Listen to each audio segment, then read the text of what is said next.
Have you ever heard of a village where everyone has two names?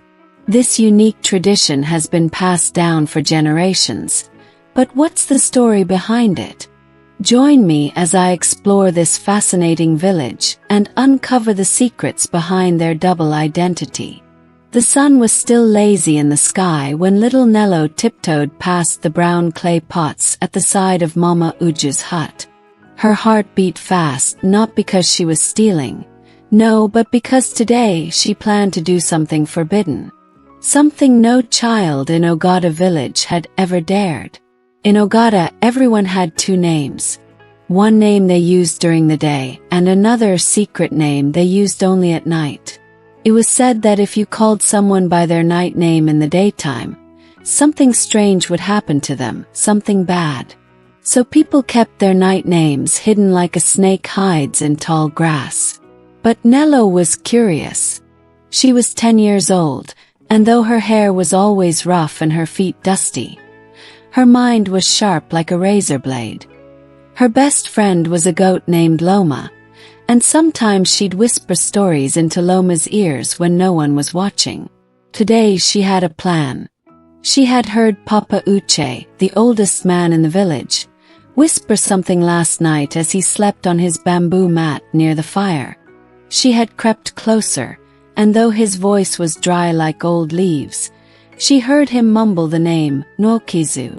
Could that be his night name? Nelo wondered. Now, under the morning sun, she crept towards his hut. The village was awake. Women pounding yam, men returning from the river, children playing with clay toys. No one noticed her, or so she thought. Nelo stood by the doorway. "Good morning, Papa Uche," she greeted. Papa Uche opened his tired eyes. "Ah, Nelo, my child. What are you doing here?" "I just wanted to ask you something," she said, scratching her arm. "Go ahead. Is your other name Nwokizu?" Suddenly the air changed. The wind, which had been blowing gently, stopped. The birds quieted. The sun felt hotter. Papa Uche's face turned pale, and his hands began to tremble. "Who told you that name?" he asked, his voice dry and sharp. I heard you say it while you were sleeping," Nelo stammered. "Run, Nelo.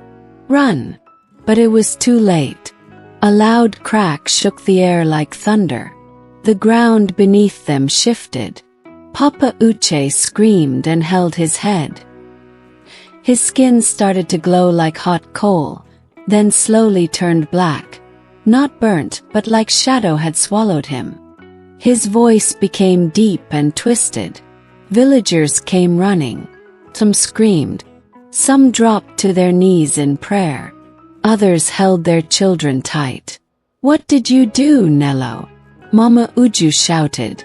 I just said his other name," she cried, falling to the ground in tears. The village elders gathered quickly and called for the sacred drum. It hadn't been played in 20 years. When its deep sound echoed through the village, even the goats stopped chewing. They carried Papa Uche away in a net made of dried palm leaves. Nelo was not allowed to follow. Her mother, Mama Keen, dragged her home and locked the door. But that night something else happened. Nelo woke up with a start.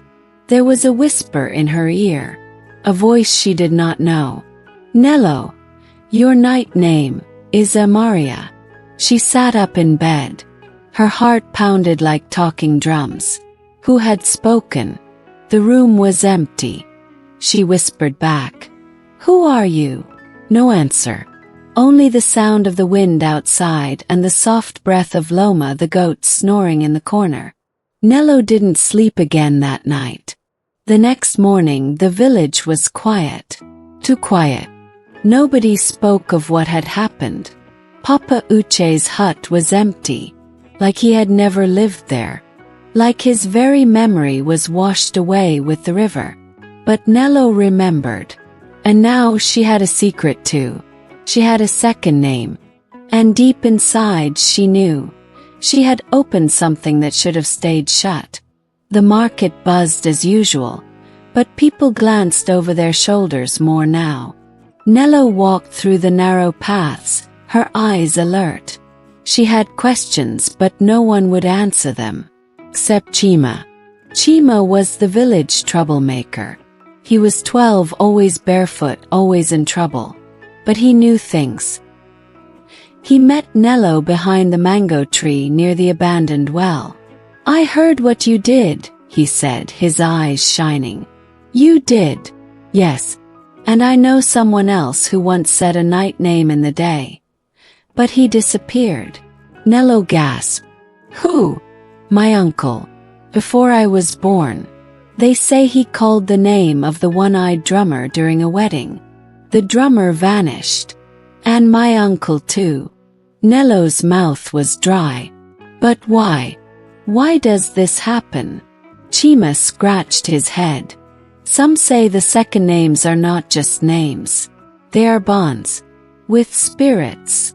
"What spirits?" Chima looked around. "The ones who gave the names." Nelo froze. "You mean, the names are not from our parents?" Chima shook his head. "Only the day names are. The night names, they're given by the spirits of the forest."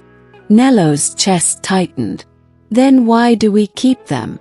"To protect us," Chima whispered. "But if you speak them in the sun, the spirit wakes up. And it's angry." That night, Nelo sat by her fire, staring at the stars. The wind carried whispers, but she couldn't make out the words. She held Loma close. She whispered her night name once more. "Amaria." And from the shadows behind her hut, someone whispered back. The next morning Nelo was quiet. She didn't join the other children chasing lizards near the river. She didn't laugh when Ozo tripped on his wrapper. She didn't even climb the guava tree like she always did.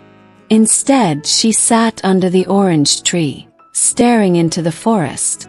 'Cause last night someone had whispered back. It was not a dream.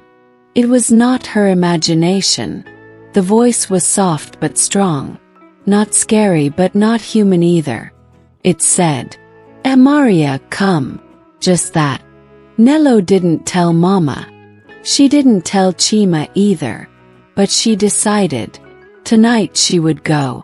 When the moon rose and the village lanterns were out, Nelo tiptoed past her sleeping mother and opened the door. Loma tried to follow, but she closed the door gently behind her. This journey was not for goats. She wore her red wrapper, the one with torn corners, and carried a calabash filled with water. That's what the elders always carried when they prayed at the forest edge. She walked slowly. Path was quiet. No insects chirped. No frogs croaked. Even the trees seemed to hold their breath. And then the whisper came again. "Amaria." Nelo's heart beat loud in her chest. "Who are you?" she asked. No reply. But a soft breeze pushed her gently forward. She kept walking. The trees grew taller, thicker. The moon disappeared behind their dark leaves. Like a small clearing in the forest. A circle of soft, glowing grass. And in the center, a woman. Her skin shimmered like river water in sunlight. Her eyes glowed green.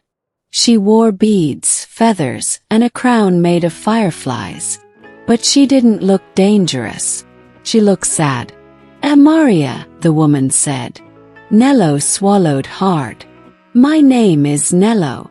"No. Nelo is the name your mother gave. Amaria is the name you were chosen for."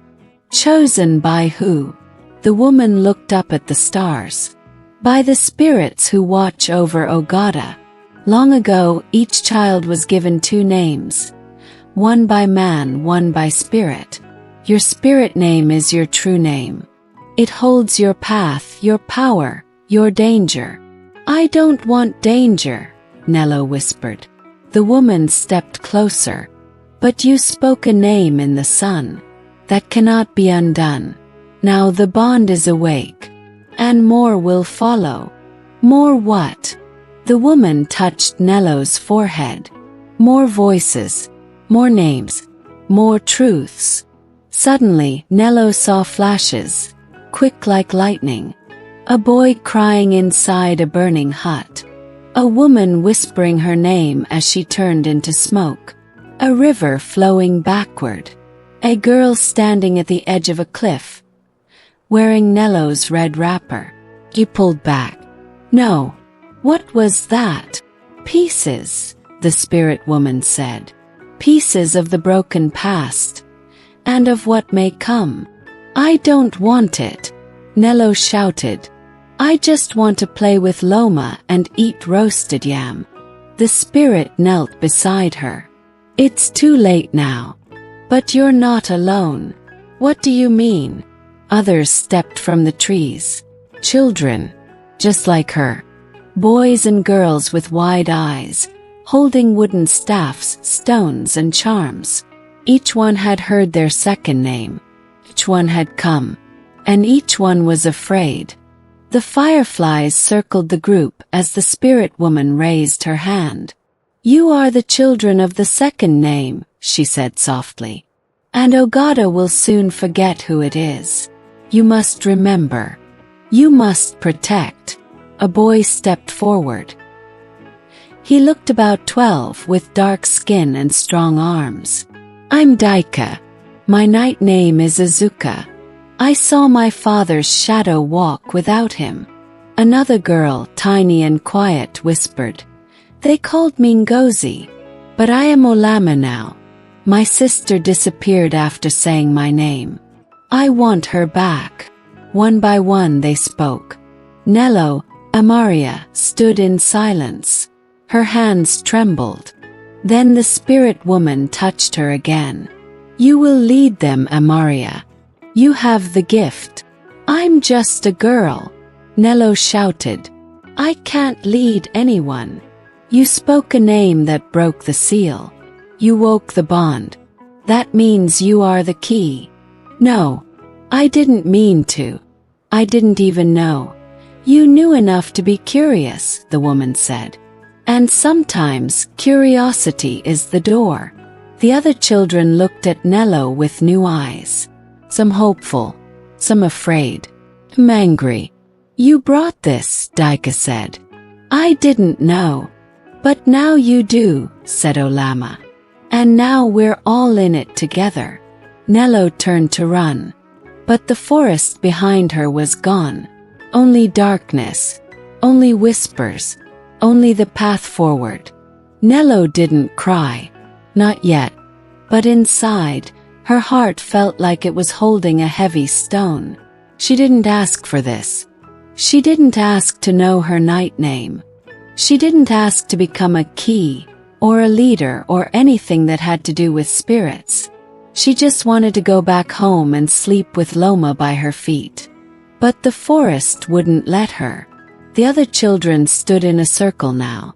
The glowing grass had faded. The spirit woman was gone like mist in the morning sun. And now a new voice filled the air. Cold, dry whisper. One none of them recognized. You broke the silence, now we come. The ground trembled slightly. What was that? Olama asked, clutching Nelo's arm. I don't know, Nelo whispered. The voice spoke again. We are the forgotten ones. The names that were buried. Suddenly, the trees around them cracked. Black smoke poured from the roots. Shadows began to crawl along the ground, not from people or trees, but from things that had no shape. Some looked like humans without faces. Others had too many arms. Some were just smoke with eyes. The children screamed. Run! Daika shouted. They all scattered in different directions. But no matter where they ran, the forest twisted. Paths looped back. Trees leaned in to block their way.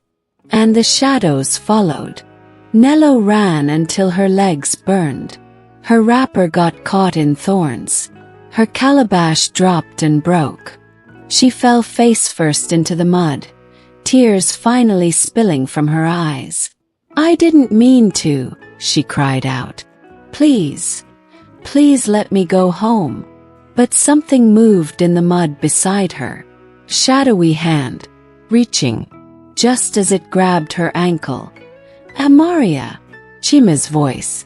She turned and saw him outside the forest. "Grab my hand," he shouted. He reached through the thick vines. Nelo screamed and kicked the shadow's grip, then leapt forward and grabbed Chima's arm. In one pull he yanked her out. The forest behind her groaned like a dying animal. The trees shook and then silence. They were out. Nelo lay on the ground, shaking. How did you get here?" she asked. Chima looked pale. "I followed you. I saw you leave your hut. I wanted to know where you were going." "You shouldn't have followed me," she whispered. "I know." They sat in silence for a while. The moon had gone. The stars blinked like they were confused. Then Nelo looked at him. "Chima, do you know your night name?" He nodded slowly. "Yes. What is it?" He leaned close and whispered, "I'm Izendu." Suddenly, the air around them shifted again. Nelo's mouth dropped. "You shouldn't have said it." "I trust you," Chima said. "Besides, I think it's too late for hiding." They heard footsteps. It was Daika leading the other children out of the trees, all muddy and scratched, but alive. "They followed us," he said. "The shadows. They know our names now." "Then we have to protect ourselves," Loma said. Nelo stood slowly. The fear was still inside her, but something new joined it. Courage. Maybe small, maybe shaking, but real. "We can't go to the elders," she said. "They won't believe us. They'll pretend nothing happened." "So what do we do?" Chima asked. "We learn," she said. "We learn who we are. We learn what the names mean. And we find the ones who came before. The others like us." Lama asked. Nelo nodded. "Yes, the ones who disappeared. Think they left signs. I think we're not the first." Daika held up a small object. It was a wooden carving. A face with one eye missing. "I found this in the forest," he said. "The one-eyed drummer." Chima gasped. "That's my uncle's carving." Nelo stared at it. "Then we're on the right path," she said. That night, none of them went home. They camped near the edge of the forest, too scared to sleep, too awake to rest. In the firelight, Nelo carved a small mark into the ground with a stick.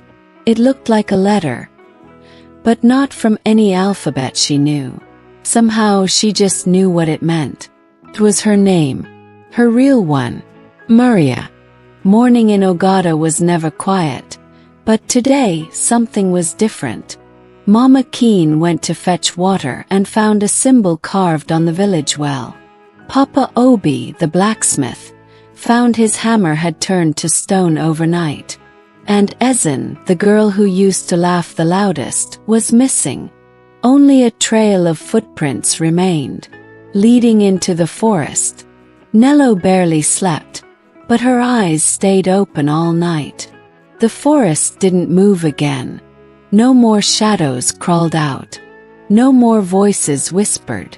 But she knew it was only quiet because something was watching. As the sky turned orange and the first cock crowed, she and the other children sat close to the dying fire. Chima had dozed off, his head resting on Daika's shoulder. Loma drew lines in the sand with a twig. Nelo stared at the forest. "Why did it take Ezen?"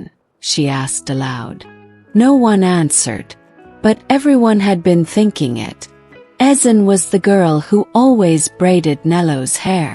She talked too much and ran too fast. She loved groundnuts and hated bitterleaf.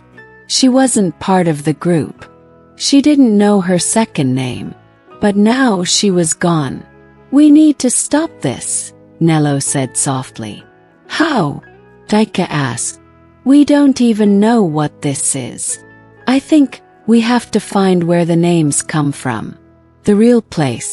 Not the spirit who told me in the forest. Deeper than that." Chima stirred. "There's a story my grandmother used to tell me," he said, rubbing his eyes. "She said there's a shrine beyond the hills, past the river and the 3 stones. They say it holds the mirror of the first name." "What does that mean?" Lama asked. "It shows you your soul, the name that lives under your skin," Chima replied. "But no one's gone there in many seasons. Some say it doesn't exist." Nelo stood. "Then we find it. If our second names are spirits, maybe the shrine is the place where it all began." The group looked unsure. "But what if we go, and something worse follows us back?" Daika said. Nelo looked at each one of them. "Something worse is already here." They agreed. By sunrise, the 7 of them packed dried gari, roasted snails, and water into small calabashes. Chima stole a map from the back of his uncle's hut. It was old and dusty, but it had a drawing, a curved river, 3 stone marks, and a jagged peak at the end. The mirror shrine. They left before anyone could see them. Back in Ogada, the village was changing. Papa Obi, the blacksmith, couldn't lift anything anymore. His muscles had gone weak overnight. Mama Uju forgot her own name and started calling everyone Ma, even her husband. Children began to cry in their sleep. Some shouted names that made their parents cover their ears in fear. Something was unraveling, and only the missing children knew why. The journey was long. They walked through tall grass that whispered in a language only the wind understood. They crossed the river using a log that wobbled under their feet. Olama nearly fell, but Chima caught her hand in time. When they reached the 3 stones, they rested. Each stone was tall, carved with lines that looked like writing but didn't belong to any known language. Nelo touched one and gasped. A flash hit her mind. A baby wrapped in red cloth, a woman weeping beside a fire, and a voice saying, "Amaria belongs to us." She staggered back. "What did you see?" Daika asked. "I think my name was given here," she said. "Before I was even born." They moved on. Path climbed. The hills were steep. Their feet blistered and their clothes tore on sharp bushes. But they reached the top. And there, carved into the rock, was the shrine. It wasn't a building. It was a mouth in the mountain. A dark cave with roots hanging down like teeth, and symbols drawn in blood-colored paint. A thick silence covered the entrance. Even the birds refused to sing here. Olama took Nelo's hand. "Are you sure?" she whispered. Nelo nodded. "If we turn back now, we lose everything." They entered. The cave smelled like rain and dust and old secrets. It was cold. Each step echoed. Then they saw it. A wide wall of glass. Smooth. Clear. But it didn't reflect their faces. Showed their names. Each name glowed in golden light. Not the names their parents gave, but the second ones. Zuka. Lama. Azendu. Maria. But below each name something else grew. Dark shape. Twisting like smoke. "Those are the spirits," Chima whispered. "Living inside our names." Suddenly the mirror rippled. Words formed in red. "Only one may give their name back." "What does it mean?" Daika asked. Nelo stepped forward. "I think if one of us gives up their second name, the bond will break. But if you give it up, What happens to you? Lama asked. Nelo's voice shook. I don't know. Voice. Heavy one. The others watched, waiting. And the shadows in the mirror began to wake. This is only the beginning. If this story touches you and you want to know what happened to William and the rest, comment back to please and I will bring it to life. Thank